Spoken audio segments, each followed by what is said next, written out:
네, 콘택트 렌즈 관리 및 실습 2주차 수업 시작하겠습니다.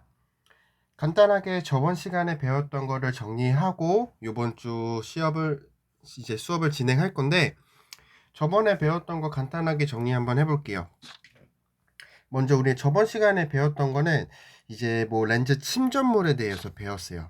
말 그대로 렌즈에 쌓이는 것들인데, 뭐 종류는 뭐 단백질, 지방, 뭐 이런 것들이 있었고, 말 그대로 이 콘택트 렌즈는 눈물 사이에 이제 위치하기 때문에 이 콘택트 렌즈 자체에 이제 침전물들이 쌓일 거고, 이것은 아무래도 그냥 용액으로만 혹은 눈물로만으로는 세척이 되지 않기 때문에 렌즈 표면에 생성이 되는 거라고 말씀을 드렸었습니다. 그래서 이렇게 생기는 침전물들 때문에 아무래도 이제 렌즈를 착용을 했을 때 시력이 저하가 될 거고, 아니면 착용감도 안 좋아질 거고, 뭐 자극감이나 이런 부작용들을 유발을 할 겁니다. 그리고 우리가 수분성이 저하가 되기 때문에 결막에 자극을 주면서 거대유두 결막염과도 이제 관련이 있다, 이 정도로 말씀을 드렸었고, 이 침전물의 종류는 뭐 단백질, 지방, 칼슘 이런 게 있다고 했었잖아요. 그 각각의 것들에 대해서 간단하게 설명을 해볼게요. 먼저 이제 단백질, 이 단백질을 우리가 소프트 렌즈와 관련이 많다라고 했었죠. 소프트 콘택트 렌즈에 주로 침전이 될 거고, 이 단백질은 거의 대부분은 누에게 존재하는 라이소즘이라고 했었습니다. 그리고 이 단백질은 세척액만으로는 제거가 되지 않기 때문에 효소 세척액이 필요하다라고 말씀을 드렸습니다. 이 효소 세척액은 말 그대로 뭐 단백질 제거제 이렇게로 표현하는 경우도 있어요. 그래서 이 단백질 침전물은 이제 세척액만으로는 안 되기 때문에 뭐 단백질 제거제 아니면 효소 세척액 이런 것들을 사용을 해서 제거를 한다, 이렇게 말씀을 드렸었습니다. 그리고 렌즈 겉에를 타이트하게 만들어요. 왜냐하면 표면에 있는 수분들을 제거시키기 때문에 이런 침전물들은 타이트한 상태로 되는 거예요. 우리가 렌즈가 마르면 이렇게 쪼그라들듯이. 그래서 타이트한 상태가 되기 때문에 착용감이 굉장히 떨어질 겁니다. 그리고 눈물 순환이 잘 안 될 거기 때문에 눈물을 통해서 우리가 산소를 받아서 우리가 각막 파트에서 얘기했던 것처럼 뭐 ATP를 사용해서 NAK 펌프를 사용해서 각막의 투명성을 유지하는데, 그 눈물의 순환이 잘 안 되기 때문에 각막의 투명성이 조금 깨지면서 시력이 저하가 된다, 이렇게 말씀을 드렸었습니다.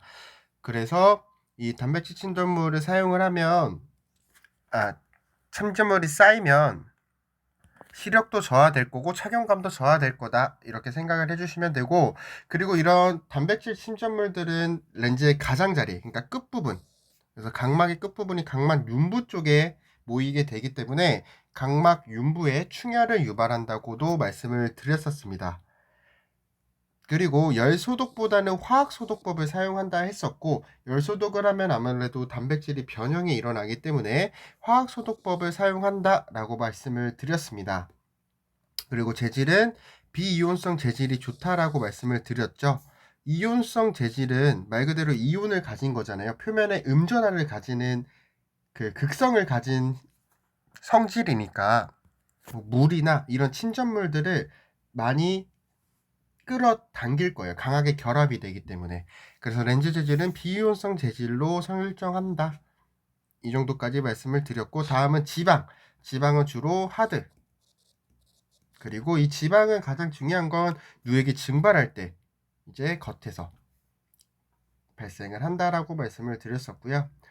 이 지방 침전물은 누액이 증발할 때 형성되므로 이제 건조한 눈을 가진 사람들 아니면 건조한 환경에서 일하시는 사람들에게 많이 나타난다라고 말씀을 드렸습니다.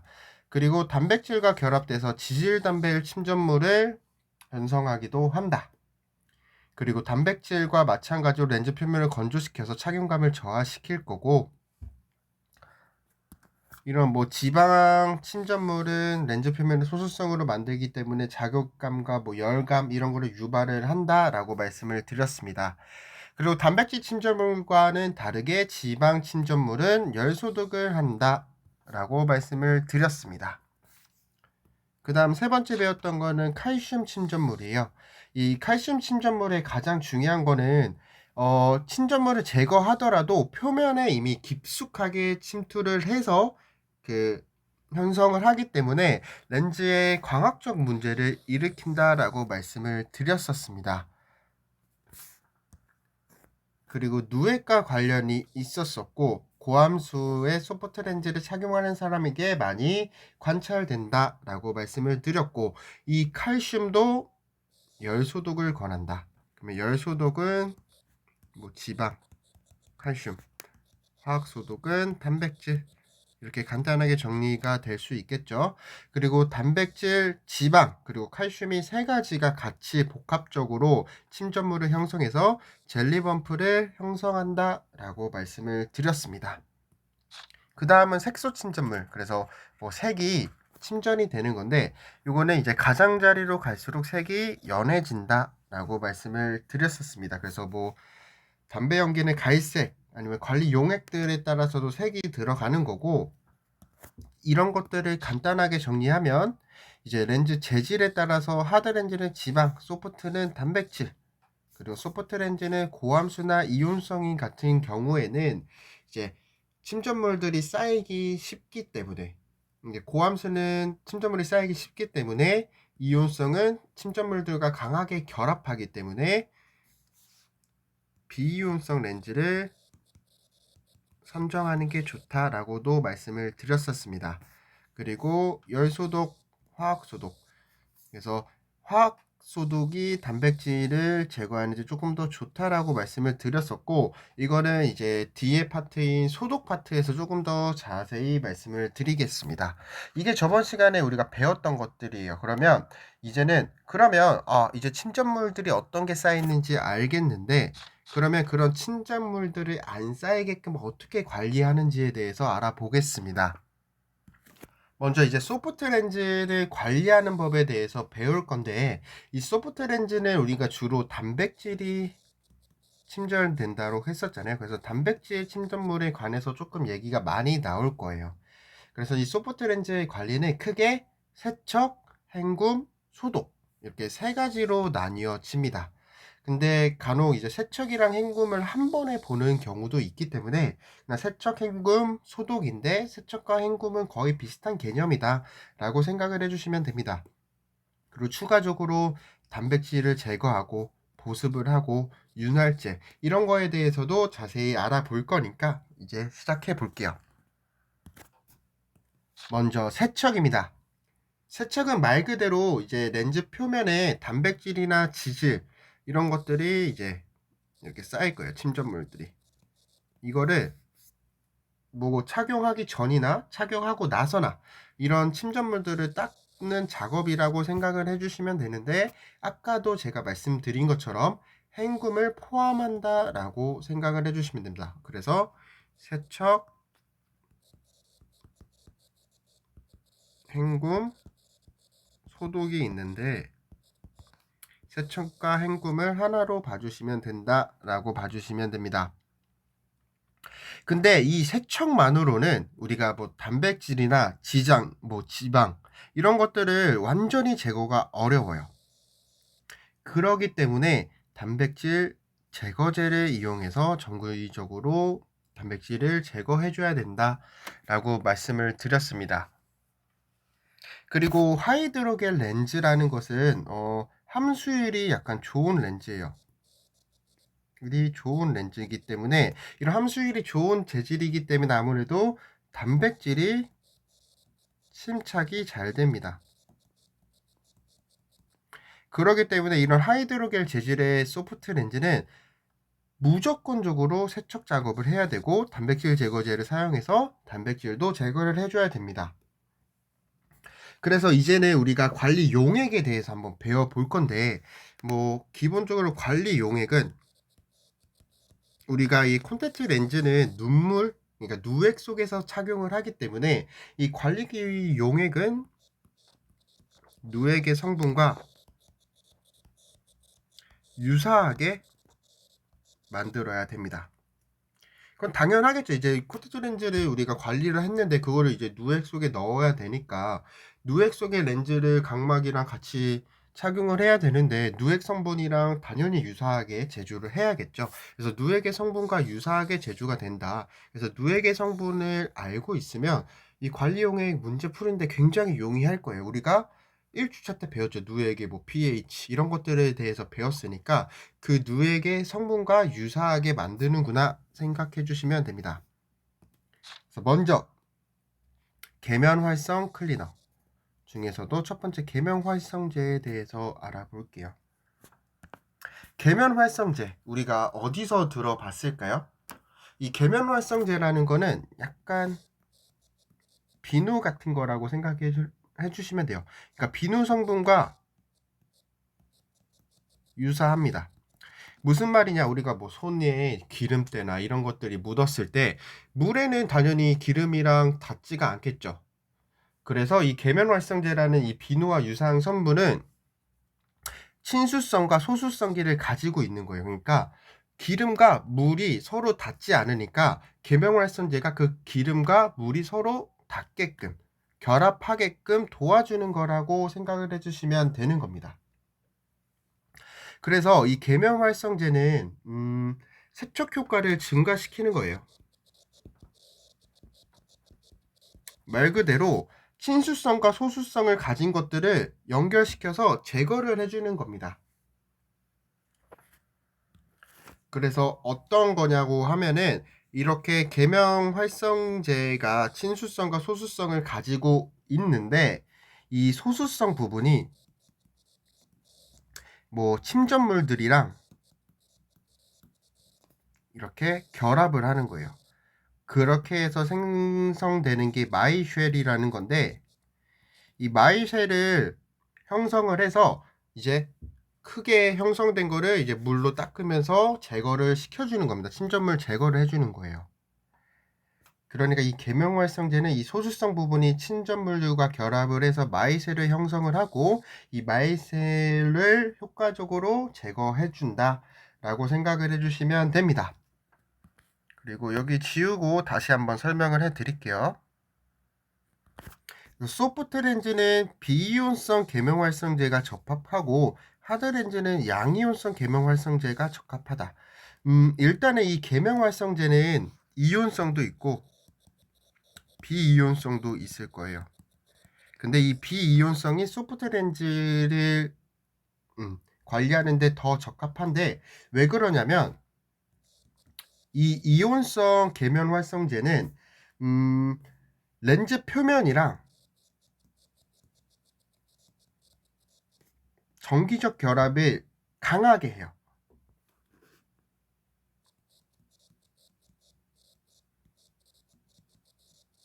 그러기 때문에 이 소프트 렌즈 세척액으로는 적합하지 않은 거예요. 그러니까 소프트 렌즈의 렌즈 표면이랑 이 이온성 계면활성제가 강하게 결합이 되기 때문에 잘 제거가 되지 않아요.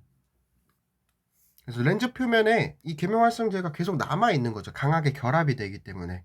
그래서 이 소프트 렌즈는 비이온성 계면활성제가 좋고요. 하드 렌즈는 양이온성 계면활성제가 좋은 겁니다. 그리고 이 계면활성 클리너 안에는 계면활성제뿐만 아니라 왕충용액도 들어 있습니다. 이 왕충용액이 뭐냐?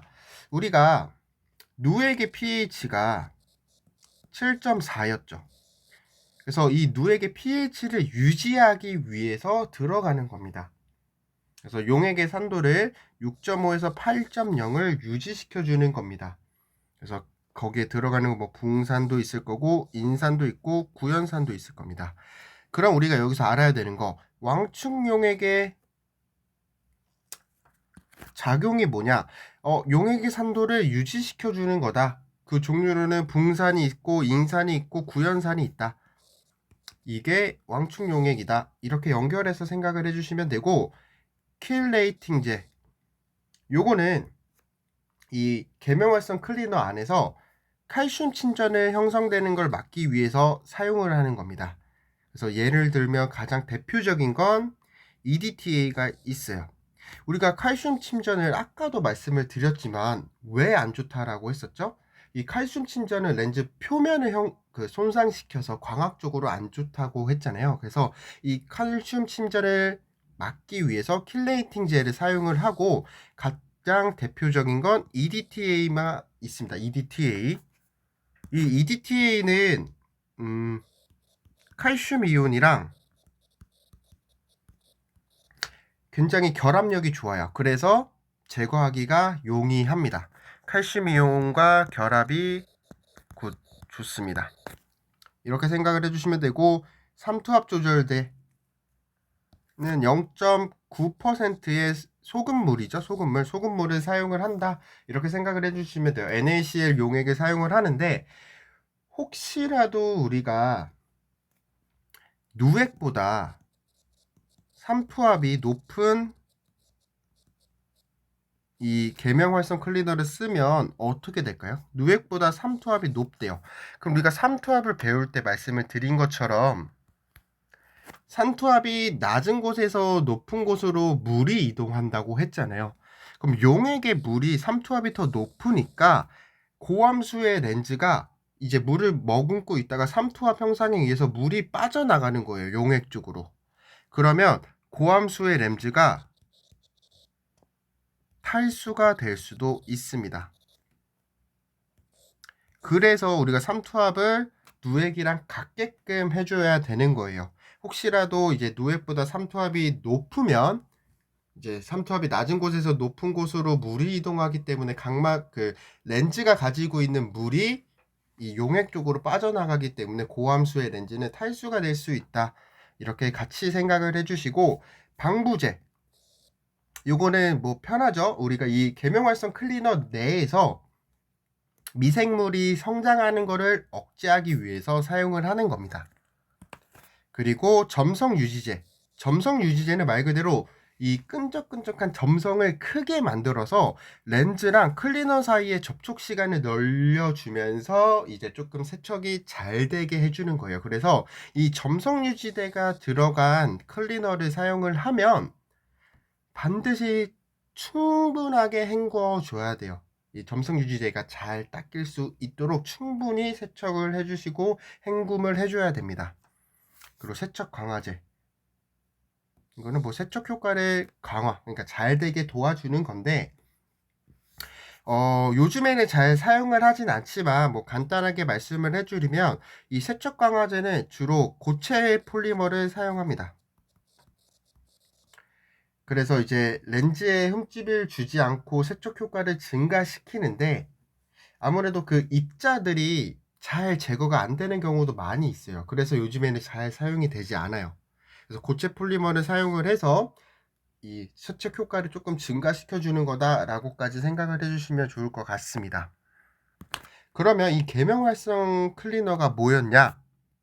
단백질 제거를 조금 용이하게 해주는 거다 라고 말씀을 드렸었고, 거기에 들어가 있는 건 첫 번째는 계명활성제, 그리고 왕충용액, 킬레이팅제, 삼투압 조절제, 방부제, 점성유지제, 세척강화제, 이런 것들이 들어가는데, 각 그거에 따라서 하는 일이 어떤 건지를 연결지어서 생각을 해줘야 돼요.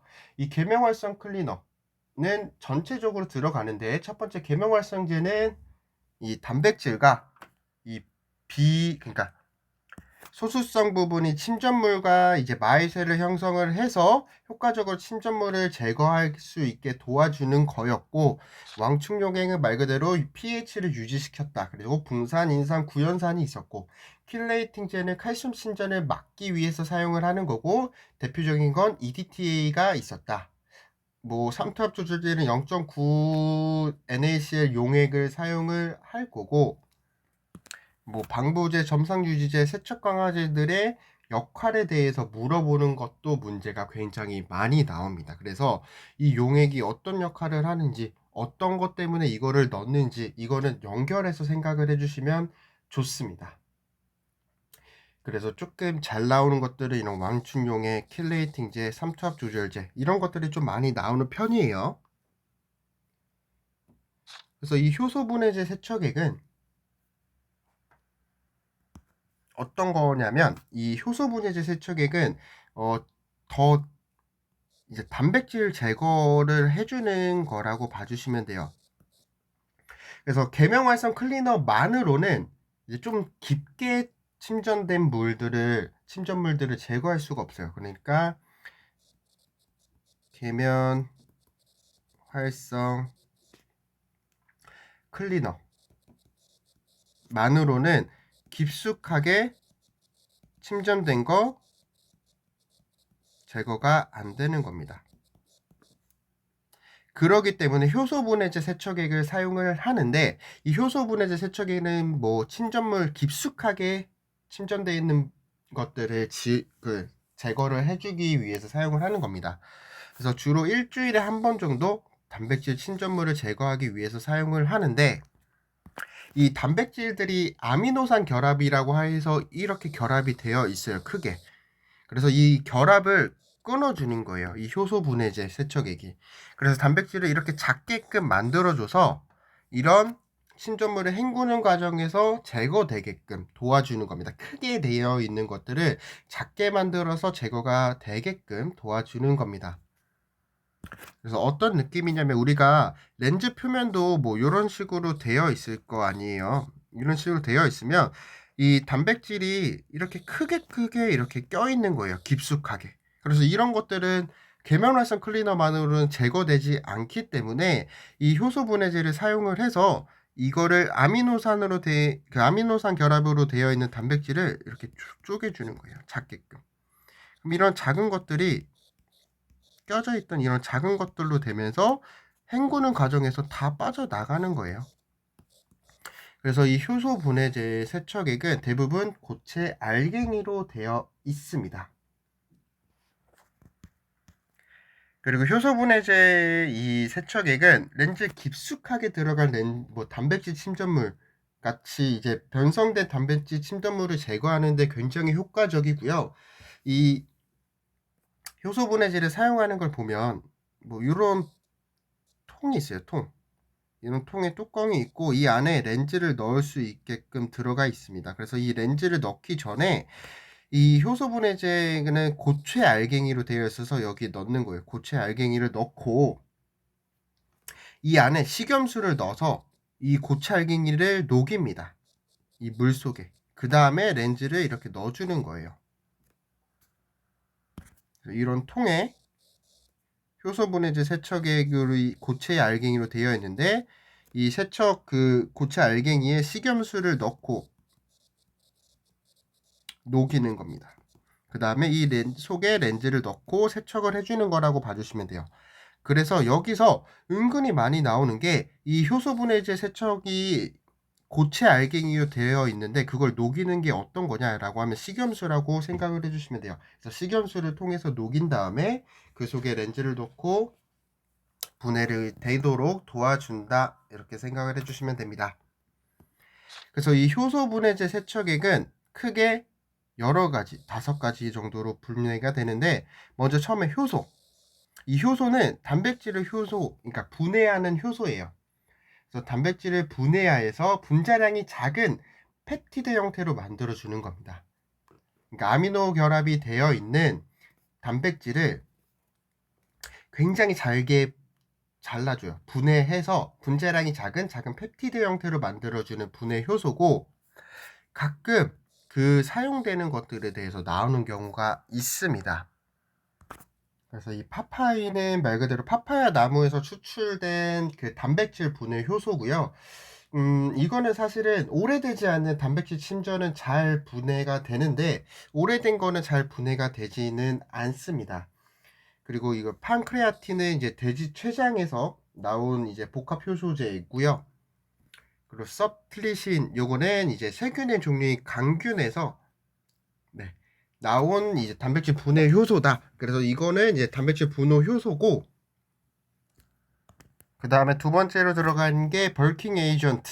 요거는 말 그대로 우리가 벌킹이라고 하는 게 팽창이잖아요. 그래서 벌킹 에이전트라고 하는 것은 사실은 뭐 성질에 영향을 주지 않으면서 계속 이제 부피를 늘려주는 거예요. 그게 무슨 말이냐?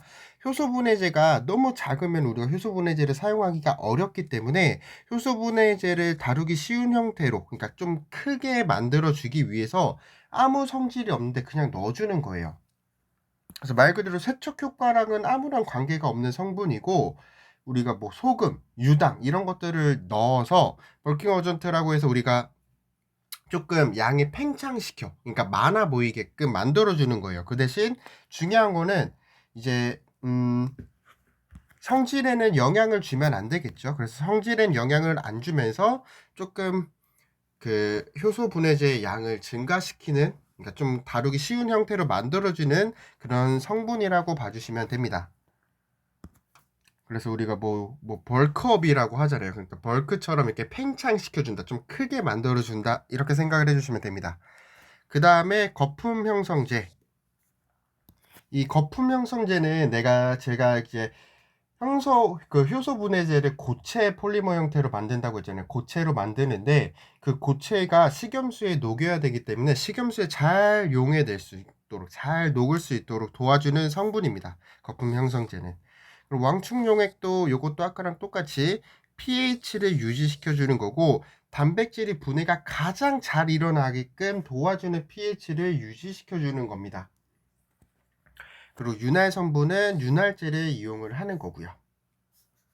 그래서 이 효소 분해제는 우리가 그 계명활성 클리너만으로는 단백질의 깊은 것들을, 그러니까 깊게 침전된 단백질을 제거하지 못하기 때문에 일주일에 한 번씩 그 깊숙하게 침전되어 있는 단백질을 제거하기 위해서 사용을 하는 거고, 고체 형태로 되어 있다. 그래서 이 단백질이 아미노 결합이 되어 있어서 크게 되어 있는 것들을 작은 펩티드 형태로 만들어 줘서 조금 헹굼 과정에서 쉽게 제거될 수 있도록 도와주는 거고, 그 안에는 효소 아니면 벌킹 어지언트, 거품 형성제, 완충용의 윤활 성분들이 있었고, 그거에 대해서 어떤 역할을 하는지 이것도 같이 이해를 해주시면 좋습니다. 그럼 이게 세척에 관한 얘기고, 그럼 우리가 세척이 헹굼까지 포함을 한다 했었잖아요. 그래서 요번에 헹굼. 우리가 이 헹굼은 말 그대로 마지막에 헹군 다음에 눈에 바로 착용을 하는 거기 때문에 누에가 동이랑 삼투압, 산도를 가지고 제조를 합니다. 그래서 이 식염수는, 헹굼에 사용하는 식염수는 멸균된 증류수를 사용을 하고요. 그 멸균된 증류수는 121도라는 그 온도에서 30분 정도 가열하면 됩니다.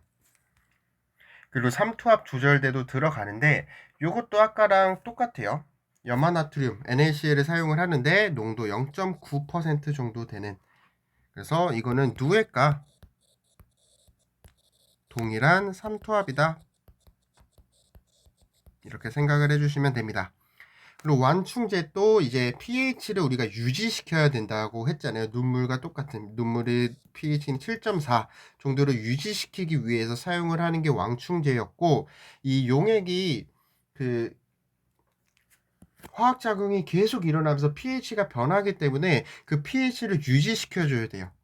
그래서 그 용액의 급격한 pH 변화를 막아주는 역할이었고, 붕산, 인산, 구연산이 있었다 라고 말씀을 드렸었습니다. 그리고 이 식염수에는 방부제가 있어요.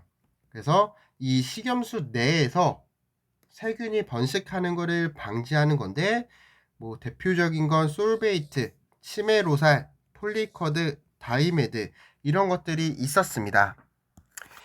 우리가 이 왕춘제를 조금 더 설명을 해드리면, 우리가 왜 이제 산도가 변한 거 용액으로 렌즈를 헹구거나 보관을 하면 안 되냐면, 이제 상도가, 그러니까 그 pH가 변한 용액을 사용을 해버리면 그 렌즈의 파라미터가 변해요. 뭐 커브 이런 것들이 변하기 때문에 그 pH를 유지하는 게 굉장히 중요합니다.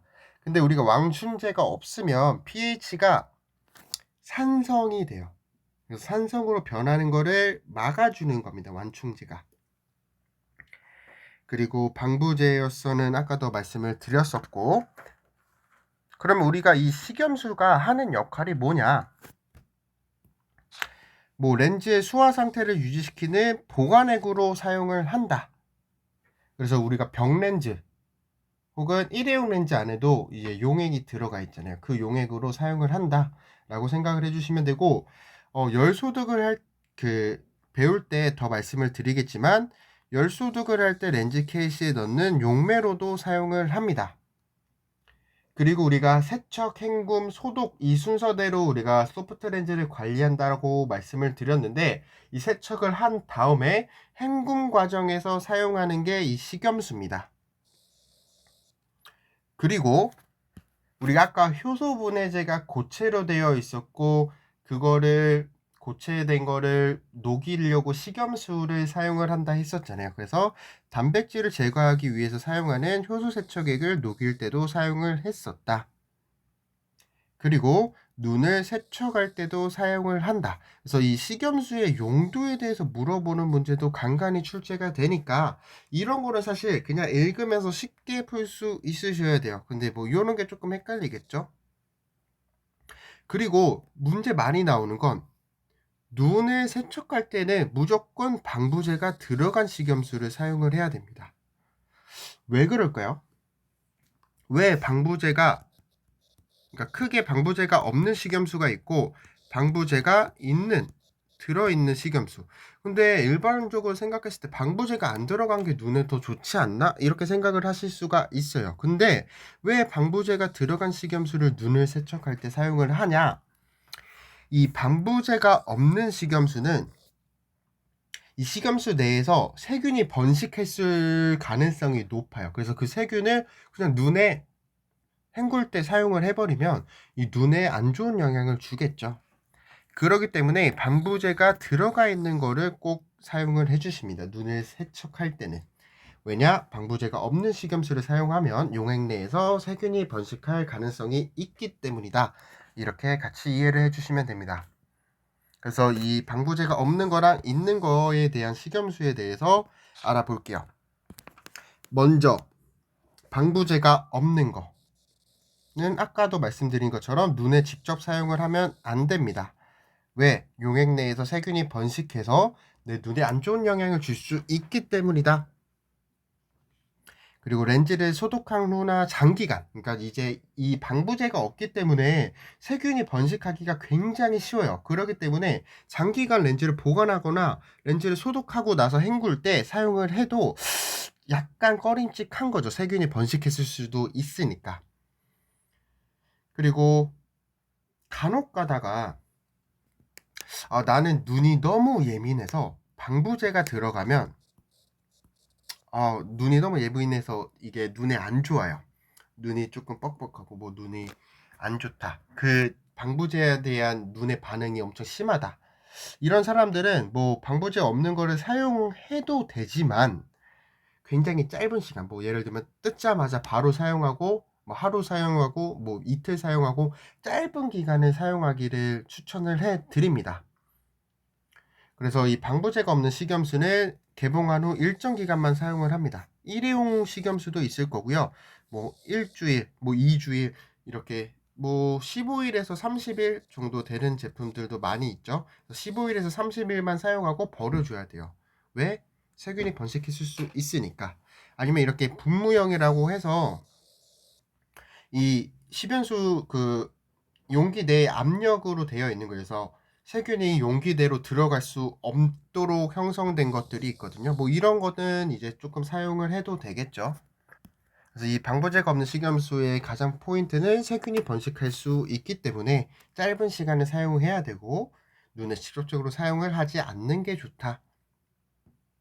그 다음에 방부제가 들어있는 식염수는 아까 방부제의 종류로는 우리가 뭐 치메로살, 솔메이트, 다이메드, 폴리커드가 있었죠. 그래서 치메로살, 솔베이트, 다이메드, 폴리커드가 나오면 이건 방부제구나 라고 생각을 해주시면 됩니다. 이 치메로살은 이제 재질에 거의 흡착되지 않고 살균 효과도 굉장히 좋아요. 그런데 수은을 가지고 있기 때문에 눈에 굉장히 과민하게 반응을 할 수가 있습니다. 그래서 최근에는 사용을 하지 않습니다. 그리고 솔베이트, 살균 효과는 좋지 않은데 EDTA가 같이 들어가 있어요. 킬레이팅제가 뭐였죠? 칼슘 제거를 하는 거였잖아요. 그러기 때문에 이 식염수는 뭐 칼슘 제거도 잘 될 거고, 독성이 굉장히 적기 때문에 예민한 눈을 가진 사람도 사용하기 좋습니다. 그 대신 열소독에 대해서 배울 때 더 말씀을 드리겠지만, 열소독이나 단백질 부착 시 렌즈에 변색이 될 수 있기 때문에 주의를 해주셔야 됩니다. 그 다음에 다이메드 폴리커드는 독성이 적고 살균 효과도 좋기 때문에 요즘에 많이 사용이 돼요. 주로 사용이 될 겁니다.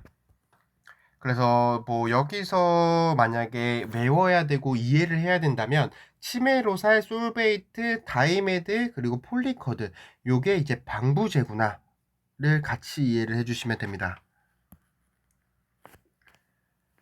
그래서 오늘은 이제 세척과 헹굼에 대해서 배웠었고, 이거에 관련된 문제를, 국가고시에 나왔던 문제를 한번 풀어볼게요. 네, 이게 이제 국가고시에 나왔던 문제고 한번 풀어보겠습니다. 마이셀을 형성하여 효과적으로 침전물을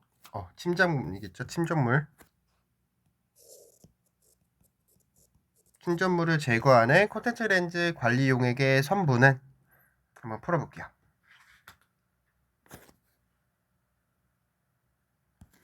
정답은 쉬웠죠? 계명활성제였습니다. 그래서 우리가 소수성 부분이, 이 계명활성제에 있는 계명활성제에서 소수성 부분이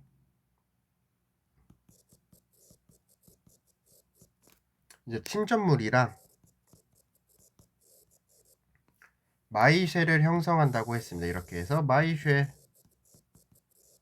그래서 쉽게 제거되게끔 도와주는 게 계면활성제라고 했었습니다. 그리고 다음 문제.